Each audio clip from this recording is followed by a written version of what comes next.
Hello my dear students. आज अपन chapter number 12 जिसमें क्या दे रखा है, सर्किल दे रखा है, यानी वर्त की 12.1 की जो प्रमेय है वो अपन देखेंगे। इसमें क्या बोल रहे हैं, सिद्ध करो कि वर्त की बराबर जीवाएं केंद्र पर बराबर कोण आंतरित करती है। तो अपन करेंगे, पहले अपन एक सर्किल बनाएंगे, ये वर्त हो गया, ठीक है, और इसका ये केंद्र हो गया।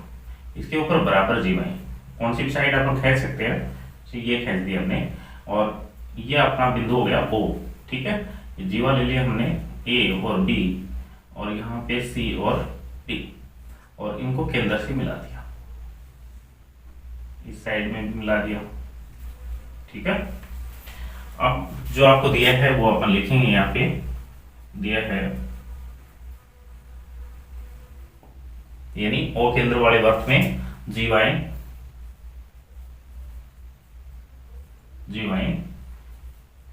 AB बराबर CD, ये आपको दे रखा है, ठीक है। और सिद्ध क्या करना है,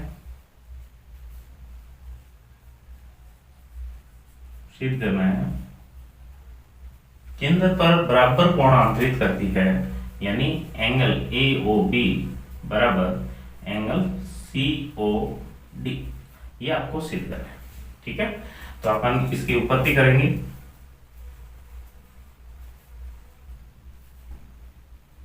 उत्पत्ति में देखो, इसमें दो त्रिभुज बन रहे हैं, कौन कौन से बन रहे हैं, एक तो त्रिभुज AOB और दूसरा त्रिभुज COD।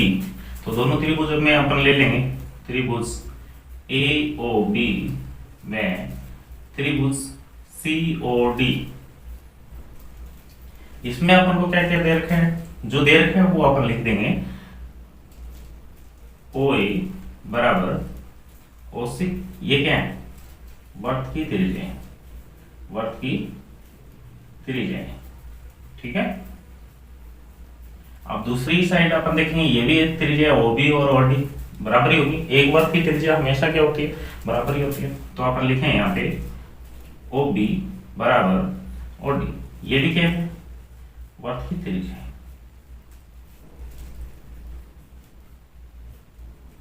ठीक है। ये आपको दे रखा है AB और CD दोनों आपस में बराबर आपको दे रखा है, तो AB बराबर CD यानी दिया है, ठीक है। आप देखो, दोनों त्रिभुज के अंदर जब तीन भुजाएं अगर बराबर हों तो वो दोनों त्रिभुज सर्वांगसम होंगे। कौन से रूल से होंगे, S नियम से। तो त्रिभुज AOB सर्वांगसम त्रिभुज COD कौन से रूल से, S नियम से या सर्वांगसम नियम से हो गए। जब दोनों त्रिभुज सर्वांगसम है तो इनके संगत कोण हमेशा क्या होते हैं, बराबर होते हैं। तो अपन यहाँ पे बोल सकते हैं एंगल AOB बराबर एंगल COD, यहाँ पे लिख दो सर्वांगसम त्रिभुज के संगत कोण बराबर होते हैं, बराबर होते हैं, हो गया। यही आपको सिद्ध करना, हमने सिद्ध कर लिया, तो यानी इति सिद्ध,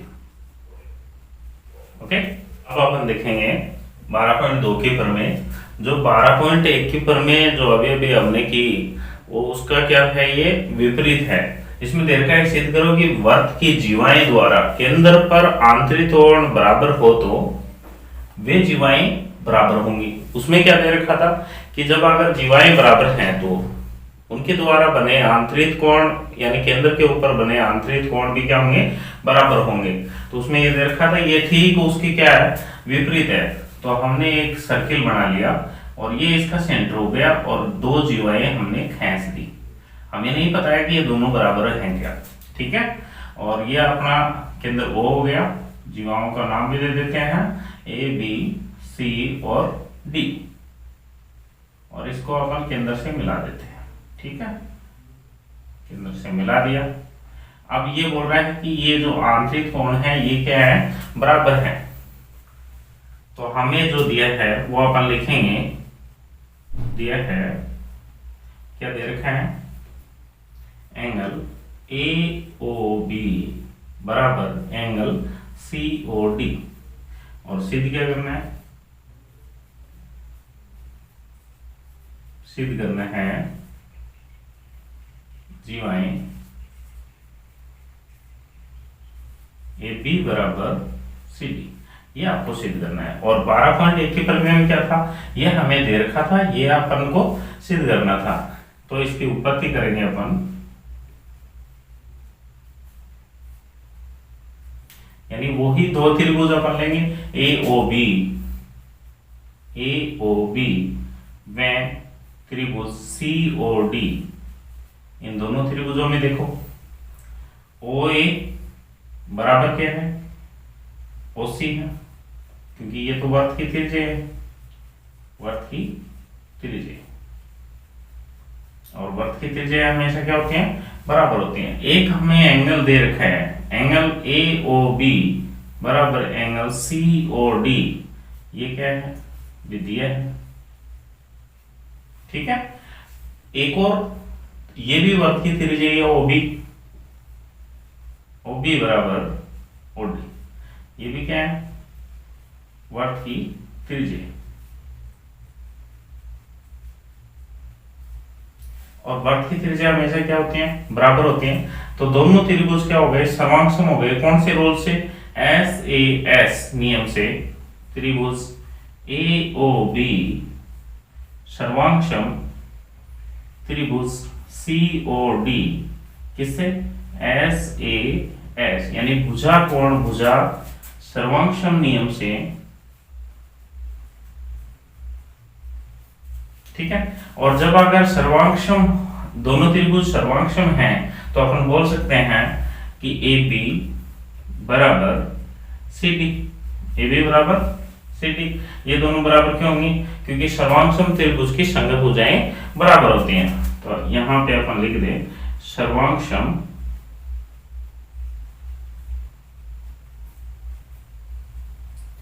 त्रिभुज की संगत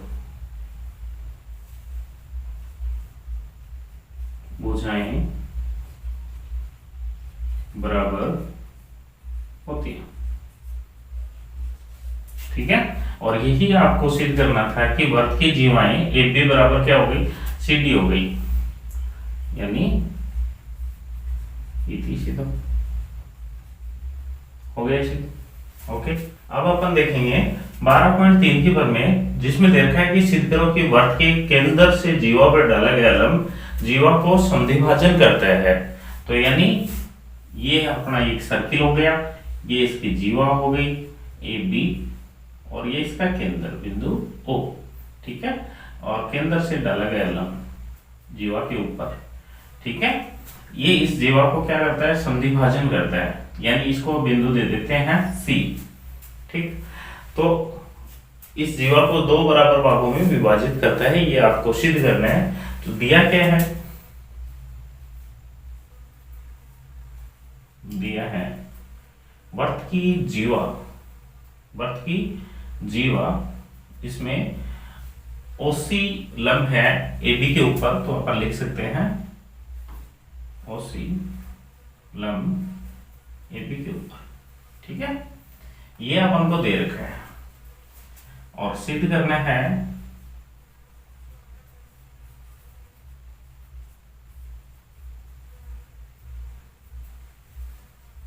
AC बराबर BC, ये सिद्ध करना है। तो अपन क्या करेंगे, इसकी O को A से मिला देते हैं, वर्त की त्रिज्या मिल जाएगी, और O को किससे मिला देते हैं, B से। ये चीज अपन कहाँ लिख दें, रचना में, यानी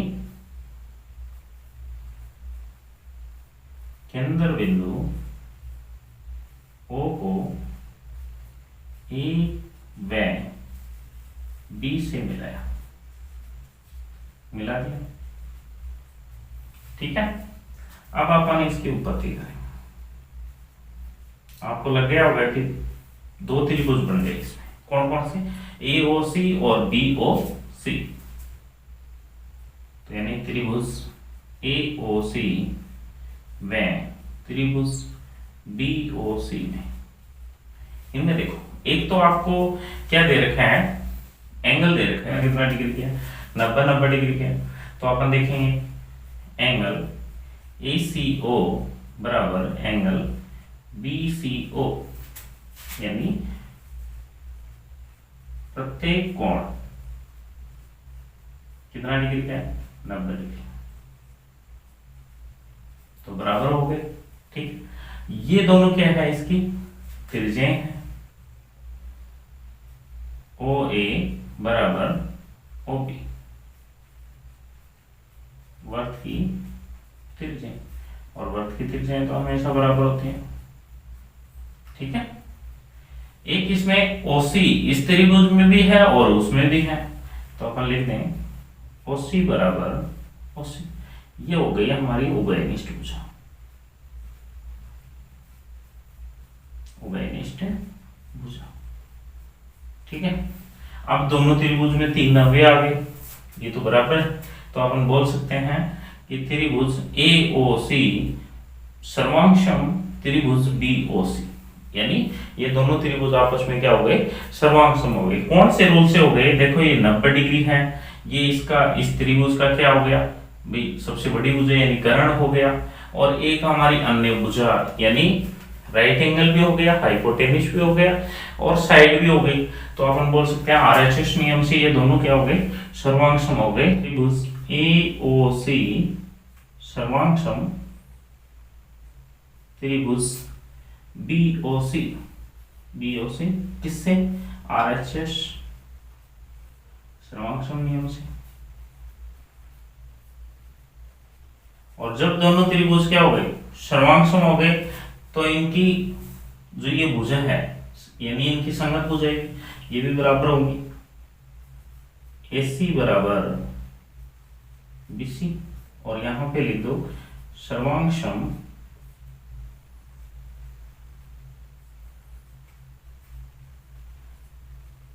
त्रिभुज की संगत भुजाएं, संगत भुजाएं क्या होती है, बराबर होती है, बराबर होती है। ठीक है, और यही आपको सिद्ध करना था, तो ये हो गया एक दिशा।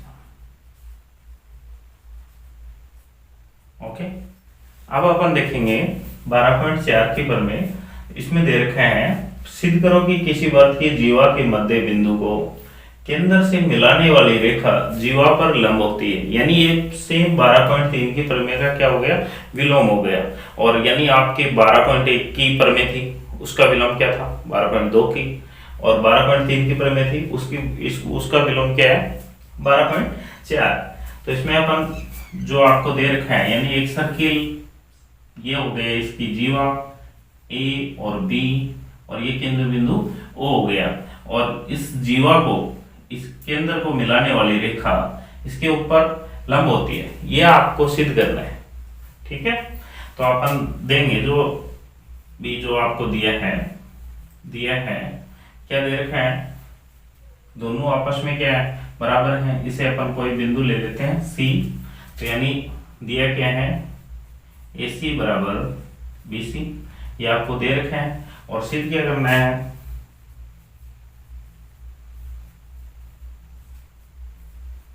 सिद्ध करना है OC लंब है AB के ऊपर, ये आपको सिद्ध करना है। यानी OC जो रेखा है ये AB के ऊपर लंब है, ये आपको सिद्ध करना है। तो अपन इसको रचना करेंगे जैसे 11.3 में भी की थी, इस केंद्र बिंदु को किससे मिला दिया, A से मिला दिया वर्त की त्रिज्या, और इसको B से मिला दिया O को ही। ठीक है, तो ये लिख दें यहाँ पे O केंद्र बिंदु को A व B से मिलाया, फिर इसकी उत्पत्ति करेंगे। कितने त्रिभुज हो गए, 2 त्रिभुज हो गए, कौन कौन से, त्रिभुज AOC व त्रिभुज BOC।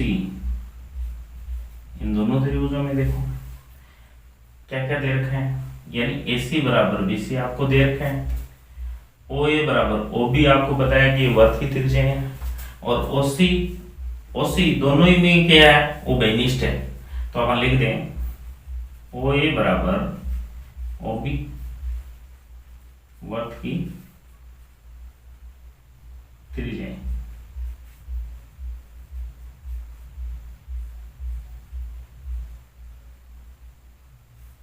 ठीक है, और AC बराबर BC यानी दिया है।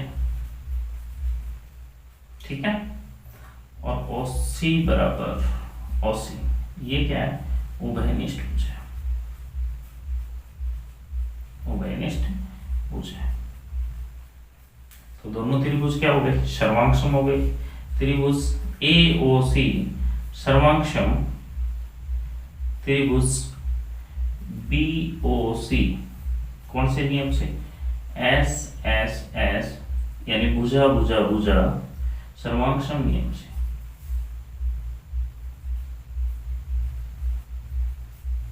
साइड साइड साइड सर्वांगसम यानी कॉन्ग्रुएंट रोल से।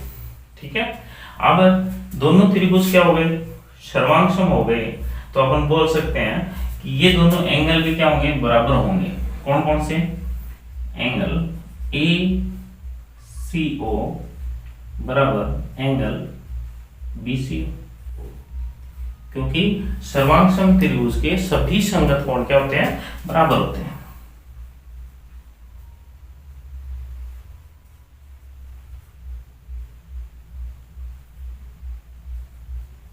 सर्वांगसम त्रिभुज के सभी संगत कोण क्या होते हैं, बराबर होते हैं, बराबर होते हैं। ठीक है, और ये दोनों क्या है, एक ही रेखा पे बने हैं, दोनों ही एंगल क्या है, एक ही रेखा पे बने। तो अपन को पता है कि angle ACO plus angle BCO बराबर कितना डिग्री का है, 180 का। क्यों है, क्योंकि ये रेखिक युग्म, रेखिक युग्म कोण है, रेखिक युग्म एंगल। अब ACO किसके बराबर है, BCO के बराबर, ACO बराबर BCO। तो अपन एंगल ACO और BCO की जगह क्या लिख लें, एंगल ACO बराबर 180, और ये कितने हो गए, दो हो गए, दो एंगल ACO बराबर 180, और एंगल ACO बराबर 180 बटा 2 यानी कितना आ गया, 90 डिग्री। एंगल ACO बराबर एंगल BCO। तो अपन यहाँ पे बोल सकते हैं कि OC है वो OB के ऊपर क्या है, लंब है, यानी OC लंब है AP के ऊपर, और यही आपको सिद्ध करना था, तो AP सीधा। ओके, अब देखेंगे 12.5 के क्रम में, जिसमें क्या देखा है, तीन असंरेखी बिंदुओं से होकर जाने वाला केवल एक वृत्त होगा। ठीक है, यह होता है। तो अपन क्या लेंगे, सबसे पहले तीन बिंदु लेंगे, एक बिंदु ये ले ली, एक बिंदु ये ले ली, एक बिंदु मान लो ये ले ली। ठीक है, तीनों एक लाइन पे नहीं होनी चाहिए, क्योंकि तीनों तो क्या खींचनी है, हमें असंरेखी खींचनी है, और इन तीनों का नाम दे देते हैं A, B और C। ठीक है, अब अपने पास दो रेखाखंड हो गए, एक तो AB हो गया और एक क्या हो गया, BC, और इनका क्या करते हैं, समद्विभाजन करते हैं। इसका क्या करते हैं, समद्विभाजन। वो कैसे करते हैं, अपन प्रकार को इससे आधे से अपन ज्यादा खोलेंगे और दोनों साइड चाप काट लेंगे, यानी बिंदु A से इस साइड में काटेंगे और इस साइड में काटेंगे। तो एक चाप मान लो यहाँ कट गया, एक चाप यहाँ कट गया। अब B से काटेंगे तो B से यानी ये कट गया और ये कट गया। ठीक है, और दोनों चापों को अब क्या कर लेंगे, आपस में मिला देंगे। ठीक है, दोनों चापों को आपस में मिला दिया। अब इसी तरह अपन ने किससे, यानी एक बिंदु C प्रकार रखेंगे, C से चाप काट लेंगे और एक बिंदु B से काट लेंगे। तो देखो, मान लो कि वो चाप यहाँ पे कट रहे हैं और इस साइड में काट रहे हैं, वो यहाँ पे कट रहा है। फिर अपन C से अपन काटेंगे तो ये कट गया और इसका ये कट गया, फिर इसको भी अपन आपस में मिला लेंगे, ठीक है।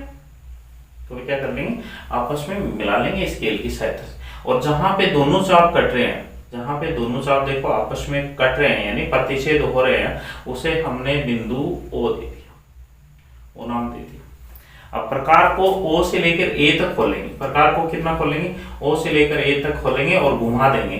घुमाएंगे तो देखेंगे कि जो अपना एक सर्किल बनेगा और वो सर्किल कहां से होके गुजरेगा भाई, ए से, बी से और सी से, ऐसे घूमेगा, ठीक है। तो इस तरह से तीन असंरेखीय बिंदु हैं, तीन असंरेखीय बिंदु यानी ए, बी और सी, और इनसे होकर जाने वाला केवल एक वृत्त होगा, ठीक है।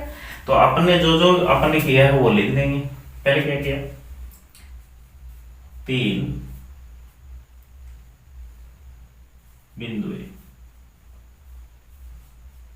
कौन सी, ए, बी व सी,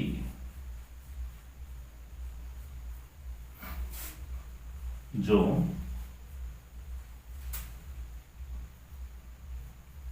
एक रेखा पर स्थित नहीं है, क्योंकि वो तो क्या है असंरेखीय है, तो एक रेखा पे तो नहीं होंगे। अब उसके बाद में क्या किया कि रेखाखंड ए बी और बी सी का समद्विभाजन किया, तो अपन लिख देंगे ए बी व बी सी रेखाखंड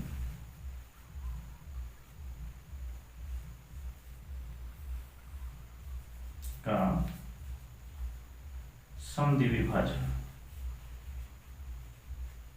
समद्विभाजन किया, ठीक है। यानी किसका, ए बी व बी सी रेखाखंड का समद्विभाजन किया, जहां पे दोनों समद्विभाजक रेखा प्रतिच्छेद होती हैं, जहां पर दोनों समद्विभाजक रेखाएं प्रतिच्छेद होती हैं,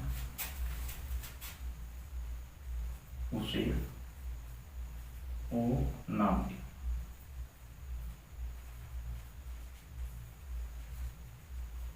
देखिए क्या देखिए, ओ नाम। अब ओ ए को त्रिज्या लेकर एक वर्त बनाया, क्या बनाया, एक वर्त बनाया, जो बिंदु बी व सी से होकर गुजरते हैं, बी व सी से होकर गुजरते हैं, एक ही वर्त है। तो अपन यहां पे लिख देंगे इस प्रकार,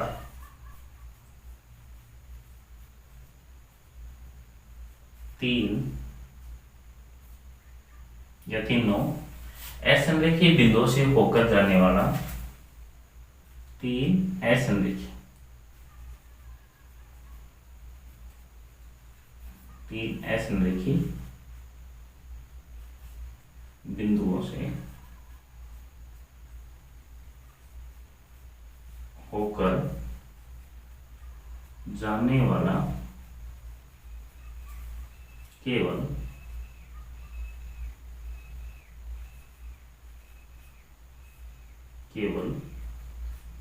एक वर्त होता है, एक